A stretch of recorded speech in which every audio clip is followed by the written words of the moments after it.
ప్రేమంటే ఓ పేరెంత రే.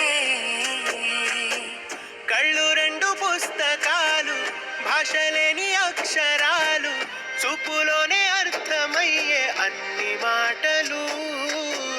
ముందు లేని ఆనవాలు, లేనిపోని కారణాలు, కొత్త కొత్త ఓనమాలు, ఎన్ని